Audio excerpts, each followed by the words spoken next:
Hi, my name is Cindy Rang with the Fabric Patch in Ephrata, Washington, and after constructing, collecting, and distributing over 167,000 masks, we have learned a lot. And we just thought that we would do a quick little video to cover some of those questions that you guys have had. We have 3 different videos. All of them are found on YouTube or on our website at www.fabricpatch.net. They're listed on our website in order. The first one was why we were making the masks and all of the steps to go through sewing them. The second one was what if you run out of supplies and you can't find elastic or you can't find the stabilizer, what can you use? And the third one was what is the difference between a fitted Olsen cup mask and a flat mask. So we felt that every time we did one of those videos that we were covering more and more questions. After over 2 million views of the videos, we found that we were getting hundreds of thousands of emails, Facebook messages, YouTube questions, trying to keep up with people and the questions that they were having. Most of those I think have kind of been covered, but they're so far back in the comments section that you may or may not be able to find them. And what we're finding now is the big rush of making hundreds of masks for healthcare workers is a little bit over because we're coming, down off of the virus stuff. But what you might want is you might want a mask for yourself, one that is going to fit you properly, one that you can keep on hand. I think that masks are going to be around with us for a while, and just like you have a pair of gloves and a scarf, you're just going to have a mask to make it through if there's another wave of this or maybe a difficult fall. So that's what we kind of want to cover. We're just going to cover some quick things. We're going to talk about elastic. We're going to talk about the nose bridge piece. We're going to talk about some alternatives for ties, and then we're going to talk about how to get a very good, proper, personal fit for your personal mask. So let's look first at elastic. So the thing with elastic is that, of course, there are multiple different types of elastic. You can do the rope elastic that looks sort of like this in different sizes. You can do the 1/4 inch elastic or the 1/8 inch elastic. The other thing that can happen is you can put them as ear pieces, or you can go all the way around the back and put it on like this. When we were making them, we were again making them for the masses, and so we tended to do just this. We found that the most popular measurement was 8 inches, was 8 inches. But again, for you, you might find something a little bit different. Let's have Brianna put this one on because I want to show you a couple things about this. When you put the elastic on, what you want to do is don't go clear up to the end. If you go all the way up to the end on both of these, you might have a funny little gap on the side. And so if you come in a 1/4 inch, maybe a 1/2 inch, what will happen is it'll keep this nice and flat to your side and fit on the back. The other thing that you want to notice is that with a smaller elastic, this fits her ear really well. Some people were saying that all they could find was this 1/2 inch elastic. You can see there's no way that's going to be comfortable behind her ear. I don't know if you could see that or not. That's just not going to work or be comfortable. So you don't want any of this thick stuff. And that's also why you could find at the dollar store these little thin headbands. These worked great. But these thick ones, if you find these, use these only for the ones that are going to go all the way around the back. So that's elastic. The other thing is, let's talk about ties. We were using ties. What we were finding was that nurses, their ears were getting really sore. And so they did like the ones that went across the back like this, but again, that's a real different measurement. What we found with the ties is that when we were wearing them, and we're still wearing them, we put them on in the morning and we wear them just like a piece of jewelry. So we're just gonna put this on and we leave it on, oh sorry, I don't wanna pull your hair. It might be tied in there. Yeah, and we just leave it on all day long like a necklace. So we're just wearing it all the time. And so then whenever, if somebody comes up a little bit closer, she can just lift it up if she's leaning into a car to talk to somebody for pickup or doing whatever. Or if she's going into the store, then she'll go ahead and tie it up.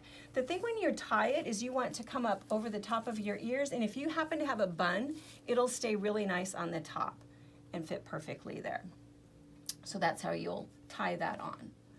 So the other thing, and for ties, this is Grosgrain Ribbon. Grosgrain Ribbon, let me show you a close-up of that. Grosgrain Ribbon actually has this grain to it.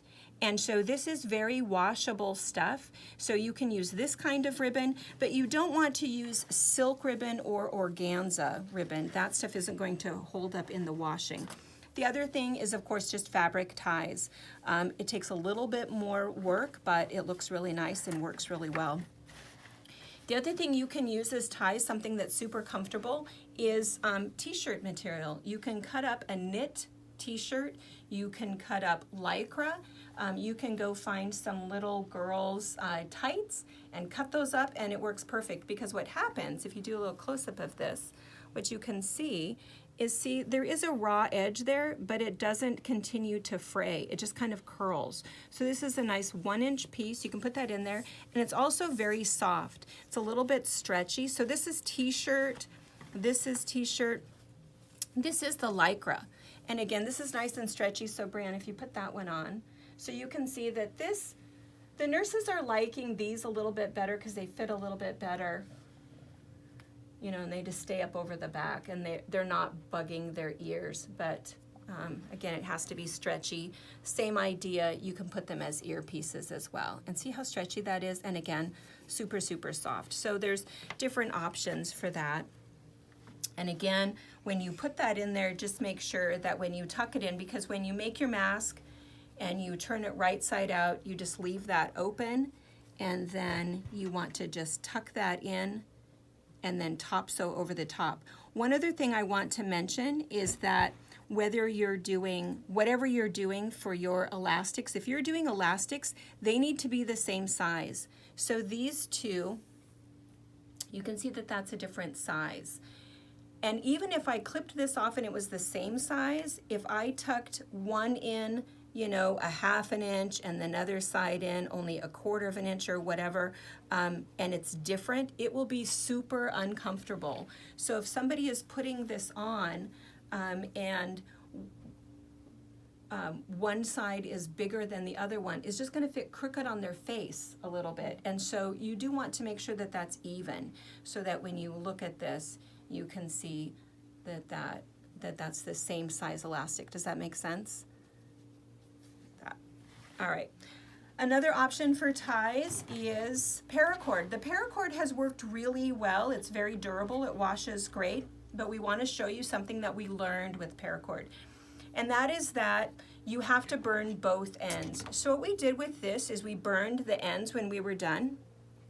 See that? We just sort of melted it. I'm going to show you how to do that.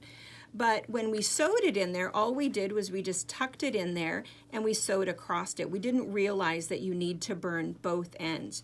So when you cut this, what usually happens is you have this weird white stuff. In fact, let me just cut this off and I'll show you. When you cut your paracord, oh, now it's not going to do it.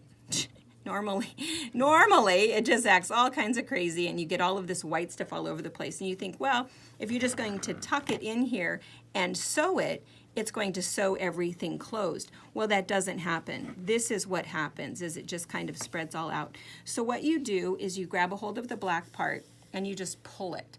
And as you pull it, what'll happen is, see, that black will cover the white part. And then you just take your lighter and you just melt it. And as you melt it closed and seal that. That was Robert's job when I was making masks. He did the melting, I did the sewing. Yes.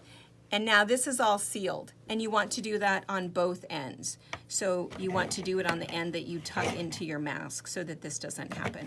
But the Paracord is great. Dollar store, real inexpensive. This one you could get quite a bit more at Walmart for a couple bucks. So we liked the Paracord. Another option for ties is the Twill Tape. Twill Tape is just a cotton washable tape that works really well. But something similar to Twill Tape is, of course, shoelaces. And so all you have to do is shoelaces. These were really pretty good. We used these a lot. These were our dollar store. You could get 6 pair for $1. And when you opened these up, this was a child size, so it was 36 inches. So if you take your 36 inches, and you get the 2, of course, because it's a pair, and you cut it in half, you then have your whole set, and these are 18 inches, which is exactly the measurement that we were using. So then you can just tuck those in, and you have these nice little shoelaces. You can get all kinds of colors, and they work well, and again, they wash really well.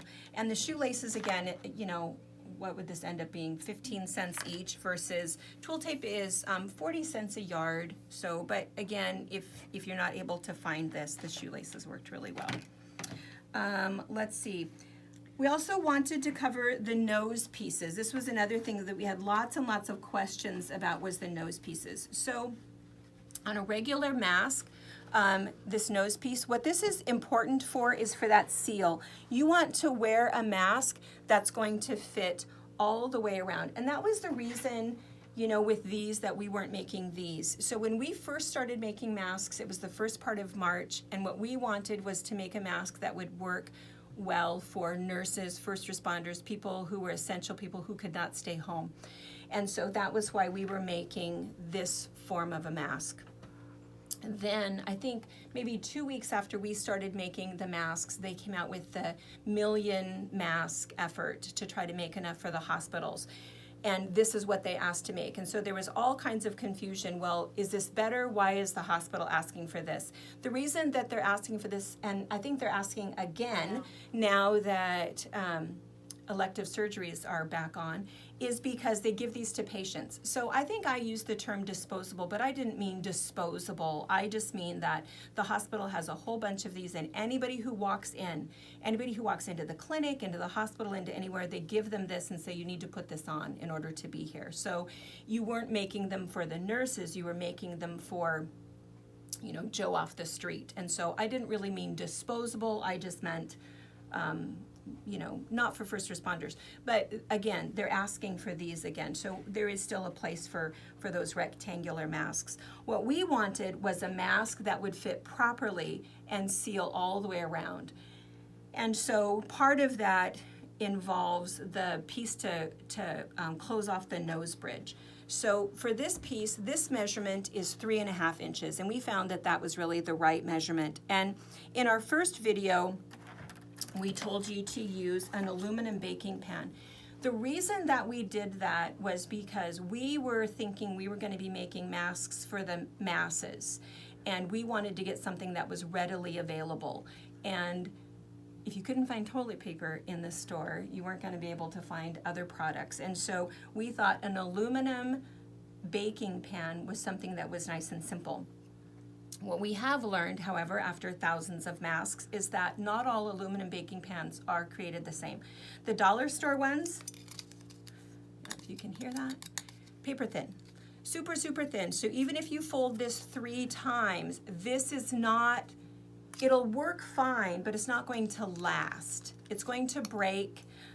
It's going to kind of disintegrate a little bit. You want one that is a pan where you've paid $3 for the pan. It's just a little bit thicker. It's going to bend a little bit more, hold its bend a little bit longer. And when you're folding it 3 layers, you get something that's very nice, very thick, and it will last a long time. And so this will hold that bend, and you can use this. Now, what was happening is, what we were doing is we were sewing through it. So we were folding it, and what I showed in the original video was that you could lay this down and you could stitch right through that. We found that not everybody's machine could do that, and that makes sense to me. And so we have a different technique, and that is, so if this is the inside of your mask, and this looks different, it's just that this is a blue piece and this is a white piece. Let me just show you so you see what you're looking at. So the lining is on there. And then all you have to do is you come down, you put your piece on there, you just take a little scrap piece of fabric. I'm going to insert a picture to show you, and then you're just going to sew around that. It doesn't matter what that fabric looks like, no one is going to see it. But that way you're not sewing through that piece. You're just sewing that in there and it's encased inside that, and it worked really well. Your other option, we went to these. These are coffee closures, and these are fantastic. They come with a tiny little bit of adhesive, so you can pull this off and it's sticky.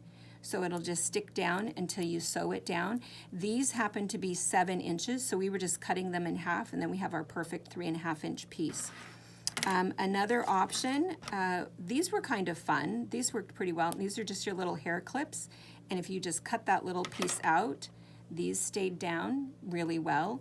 They're actually pretty thick and hard to bend. And what we did though is you had to kind of hand sew in the sides there, and people didn't really like the hand sewing. So some people were using wire. The deal with wire, what we found after a couple hundred of those, is the wire is not as comfortable on your nose. And if you have a pair of glasses that's resting on top of that wire, it gets real uncomfortable. And so this is an insulated wire, so it has this little plastic coating. So this was kind of nice, and this wasn't so bad. The other thing is that if what you had was an 18 gauge wire or a floral wire, what you could do is cut off about 15 inches, fold it in half, fold it in half again, so you've got 4 layers.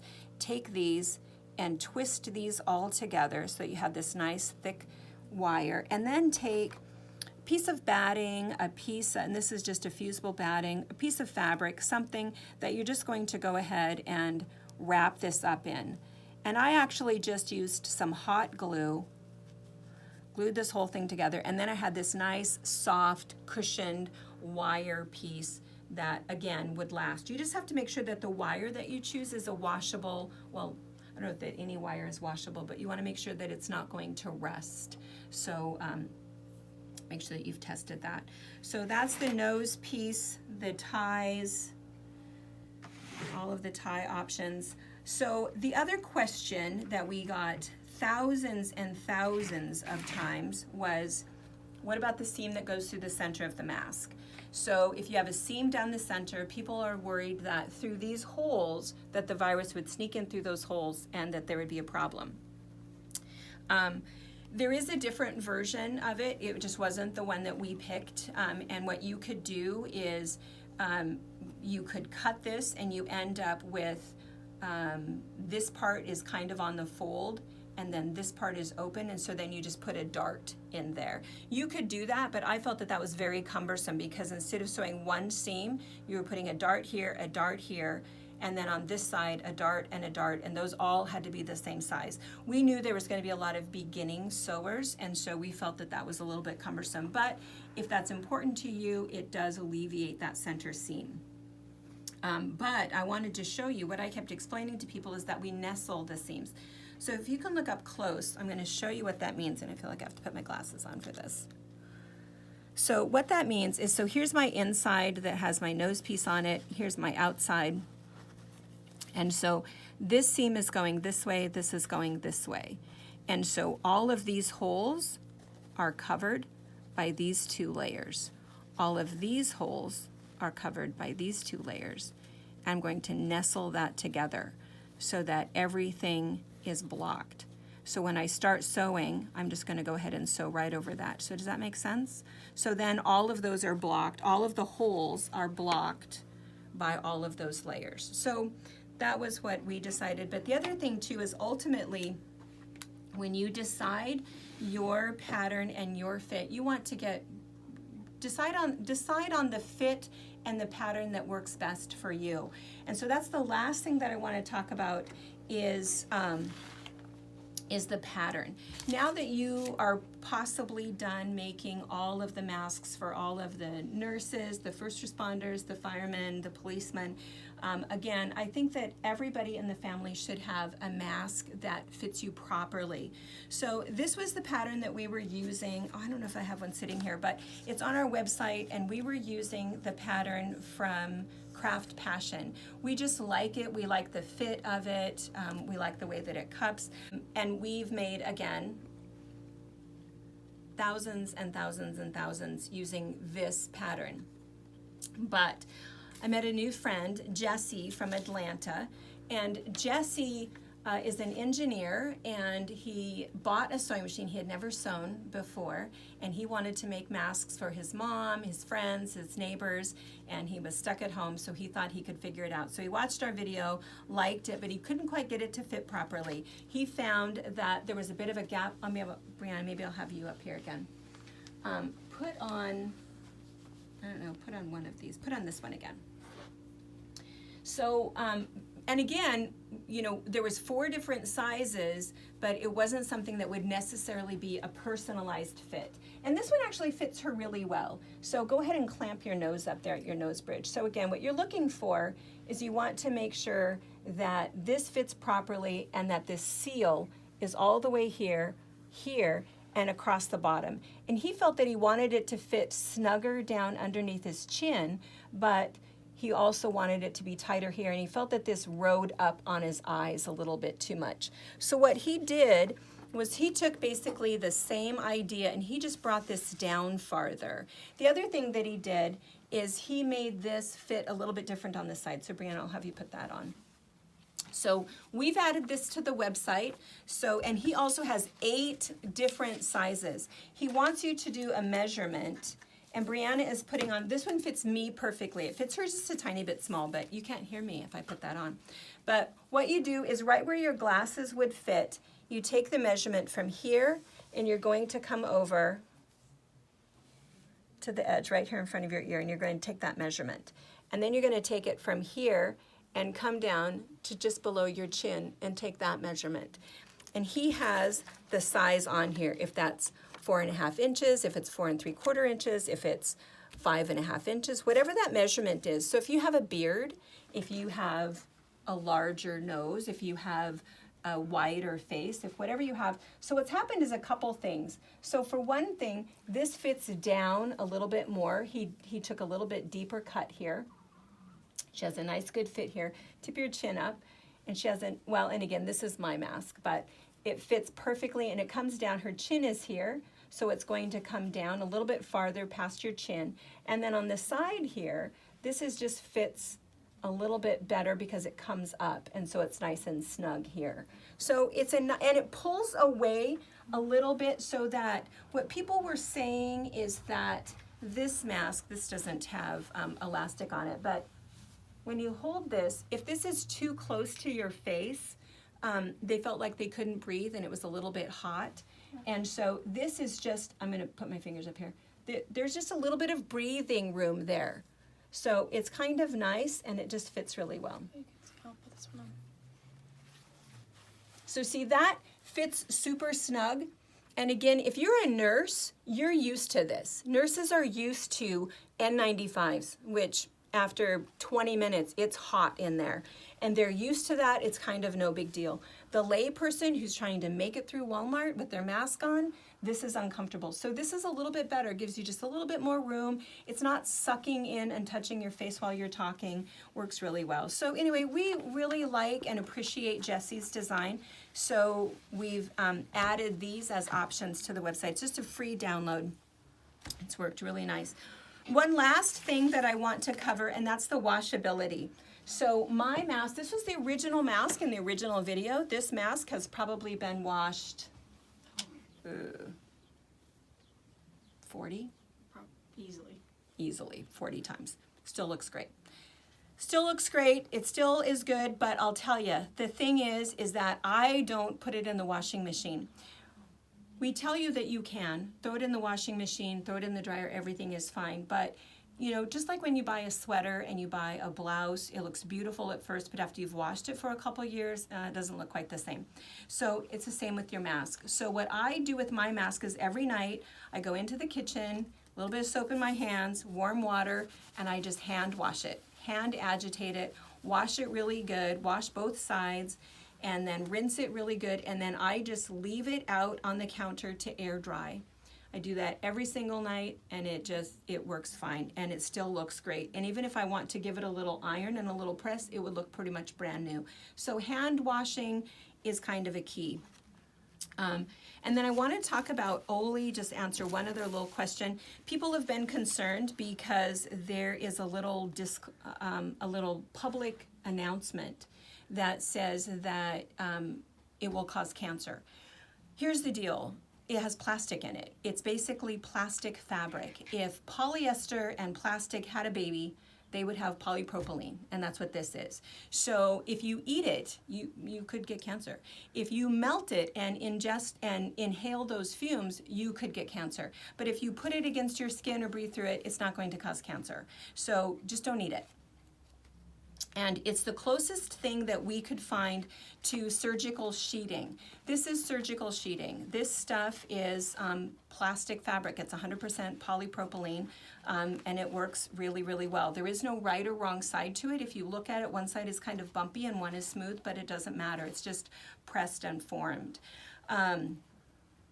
There are lots of different uses for polypropylene. I know Oli Fun because we've used it in the past. We know what it is. It's 100% polypropylene, and it is sewable, washable. It works well, hand washable. It works well, and it lasts for a long time. You can find 100% polypropylene in the garden, what's that stuff? The garden barrier. But oftentimes it has an herbicide and a pesticide in it to help keep the weeds and the bugs out, so you don't want to be breathing that in. You can also find 100% polypropylene in shower liners, in shower curtains, but it has a water barrier and it has a mildew resistant oftentimes, so same thing, you don't necessarily want to be breathing that in. So make sure that you know what you're using, and I think now stores are starting to have these things again, and we'll be able to find them. If you don't feel comfortable with the polypropylene, again, you can use your non-woven interfacings. And the non-woven is just the idea of, instead of doing just another layer of fabric, it's like paper. It's something that is pressed, and so it's just a better deterrent. So let's see. I think that those were the basic things. Let's see, how to wear them, holes, masks. If you have other questions, you of course can email us. I think we're getting less emails now, but again, our best advice is that everybody in your family needs to have a mask that fits them properly. I think I said earlier, just like a pair of gloves, just like a winter scarf, you just need to have one so that you're prepared, and hopefully this will help you to make the decision for your family that's best. Some people have asked about the filters. I just don't know anything about that. I don't know about air conditioning filters. I don't know about vacuum cleaner filters. I also don't know that we would have been able to find 167,000 vacuum cleaner bags. And so for me, a lot of our initial decisions were made based on the availability of product and how quickly we could make the masks that we needed to make. Now that we have a little bit more time and the critical time is over, we can really take our time and make something that fits properly. So anyway, good luck with the mask making effort, and thanks for your interest.